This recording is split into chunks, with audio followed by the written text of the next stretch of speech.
Hello and welcome for another episode of Ask Reddit. For today's episode, what if Earth is like one of those uncontacted tribes in South America? Like the whole galaxy knows we're here, but they've agreed not to contact us until we figure it out for ourselves. That's the premise of Hitchhiker's Guide to the Galaxy, except for the waiting for us to figure it out part. Mostly harmless. I hope the Vogons aren't coming here. That would be the perfect ending for 2020 though. And the 31st is even on a Thursday. I never could get the hang of Thursdays. And crop circles are just teenager aliens doing graffiti. I really love the idea of irresponsible teenager aliens. Maybe, we are the irresponsible teenage aliens, and when we die, you'll look down and see some weird bong-like device between your knees, then look up, surrounded by your alien homies. They're all smiling at you and one asks, "How was the trip, bro? Did you conquer civilizations and shit?" Then you tell them, "Nah, I just worked a 9 to 5, got married and had kids." Then they all laugh and think you're a loser. You beat cancer and then you went back to work at the carpet store? Boo.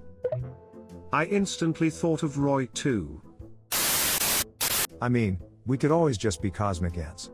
How often do you go out to your garden and try to communicate with the bugs? Once a week for 12 years. Those little fuckers never listen. Hi. Sorry about that. I'm listening now. Thanks for the silver. Don't question me. While I understand this question poses that we are uninteresting to an alien species, but I always bring up one point. We have tried plenty to communicate with bugs. Bugs don't communicate back, or if they do it is hostile, or they flee. I wonder if aliens were given that reaction from us, and decided to give us some more time in the cosmic oven. So, the Prime Directive? We just need to create warp drive. Paging Zephram Cochrane. He should be alive by now. No, he isn't born until 2030. Wow. He's only 33 in First Contact? Must have had a hard life. The actor was 56 when the movie was made. What if aliens showed up here millions of years ago, saw a planet inhabited by enormous lizard monsters, and said, "Fuck that. Don't come back to this place." They'd have been like, "Oh, this isn't done, leave it on high for a while longer." Then they come back now and be like, "Damn it, it's full of mold." Lol, who stopped paying the electric?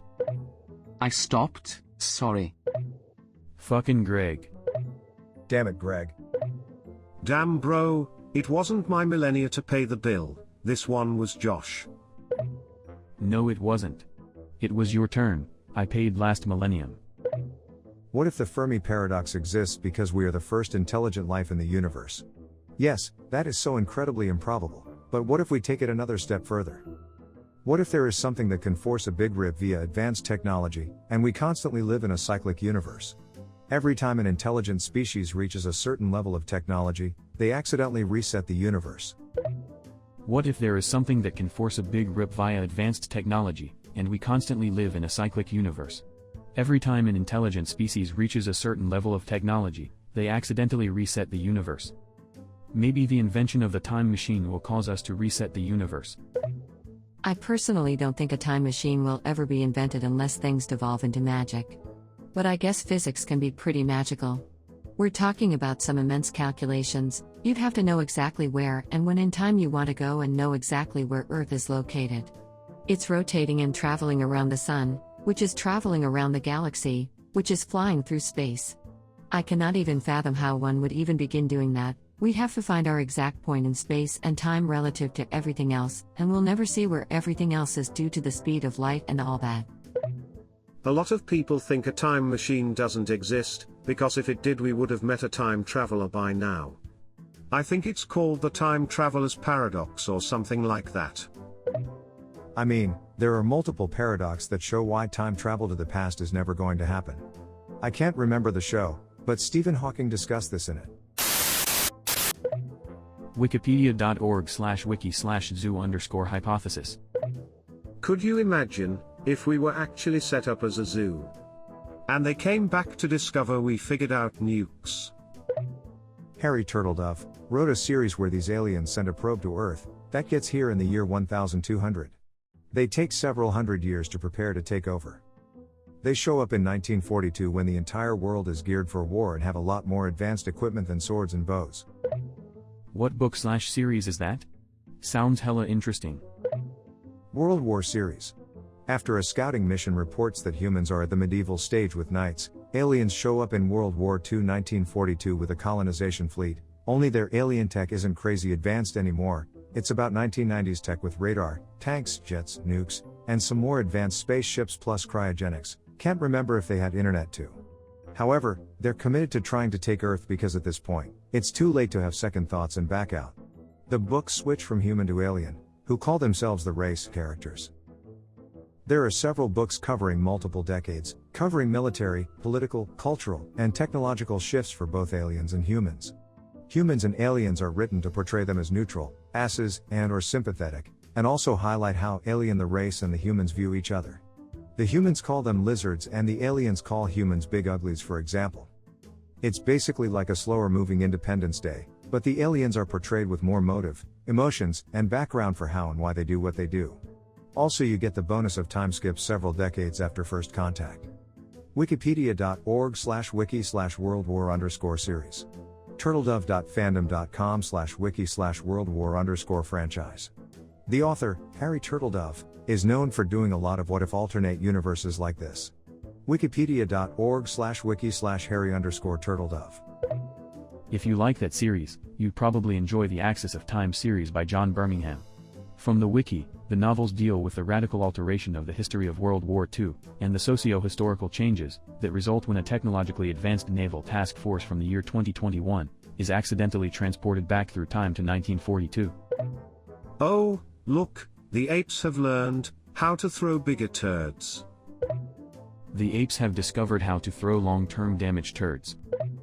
Nukes might even be able to deal great damage to even those advanced aliens. If Independence Day has taught us anything, it's that we need to infect them with a primitive Windows 95 virus first. I mean, at this point we could just infect them with the Rona. Basically like War of the Worlds, but on purpose. They probably treat us like animals on National Geographic. Attention unidentified spacecraft, you are approaching the planet Terra. Terra has been designated a primitive wildlife zone, and has been designated off-limits to interstellar travelers by the Galactic Council. Cut engines, and prepare to be boarded. Failure to comply with this demand will result in hostile action. Them calling the Earth by its Latin name implies the Romans really did end up conquering the galaxy. Sci-fi rules. You have to call Earth Terra. Holy Terra. For the Emperor. Ah. Nah. They'd name us like SF332076 because scientists hate everyone. Fair enough. Ooh. Haha, the little one on Reddit guessed it. What are the odds of that, Blurp Lord? I've always had this weird thought that we're used as a school assignment for aliens.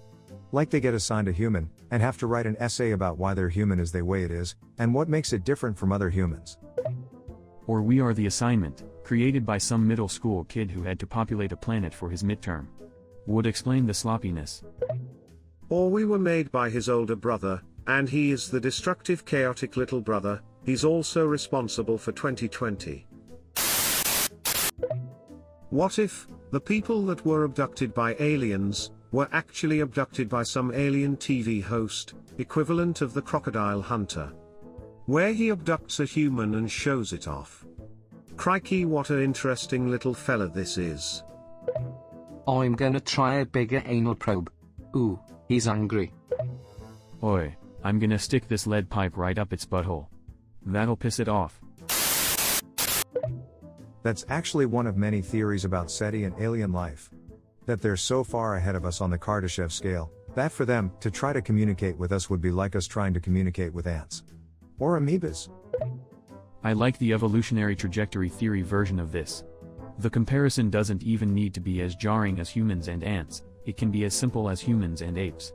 That 2% difference is what makes the difference between our two species. Now imagine another 2% in the same trajectory away from us, humans.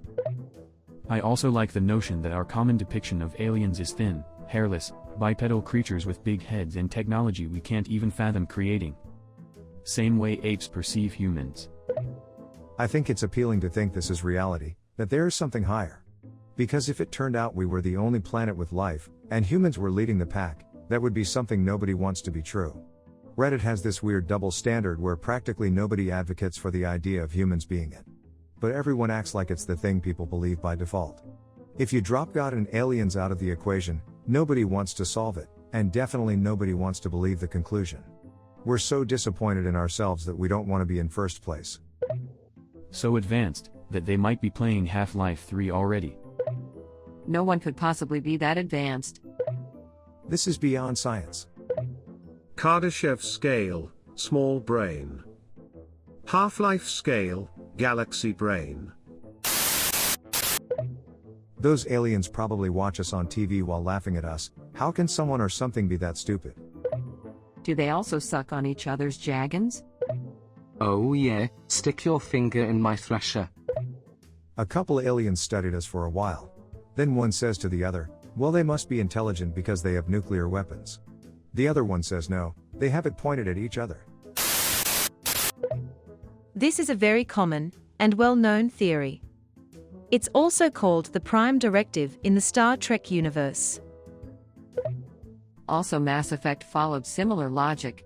The Council would not implement other planets until they become a higher function, not still fighting each other, etc. Once they have the means to find their interstellar transportation methods, then they can join the Citadel. It made me change my life purpose to hopefully one day seeing humanity unify enough that if this is a thing, then we can be a part of it. Even if they wanted to, they couldn't come to the Sol system, though. Our mass relay was frozen inside Pluto. In fact, I don't think the Council even knew about humans until we booted up our relay. They are probably watching us through streaming services and spending dollars to secretly send help to the countries they favor. The galaxies are likely pulling each other's hair, debating on where they think we will head to. They are playing Clash of Clans using countries. Kinda reminds me of the novel, The Omniscient Reader's Viewpoint. What if we're actually a part of a very huge being? And to that huge being? It's like when we look at our own cells through a microscope. And that's just one being. There could be millions of huge beings. I've always thought of this idea, and how atoms, and solar systems, etc. kinda behave similarly. Obviously they are not the same, but the whole mostly empty space, with a nucleus, with stuff orbiting the nucleus, etc., is eerily similar. Plus, solar systems are all far away from each other, much like atoms are all apart from each other. Everyone assumes that there are these superior entities that can conduct out-of-this-world actions. But if you see the evolution of life on this Earth, over 3 billion years of trial and error until a species with the capacity to be self-aware about the universe starts to rise to dominance in the last 200,000 years. Only 10,000 since we've been having the amount of exponential progress we see today. For all we know, life out there could just be reptile-like creatures with no need to be highly intelligent to survive. Perhaps we're the beginning of the alien species. If we ever colonize the universe, humans will evolve differently from one another in a series of rapid, radiative ways. Perhaps we're the ancestors of all intelligent life in our local galaxy. Well, there you have it. Comment down below of what you think about today's episode. Leave a like if you like the video, and subscribe for more videos. Thank you for watching and have a great day ahead.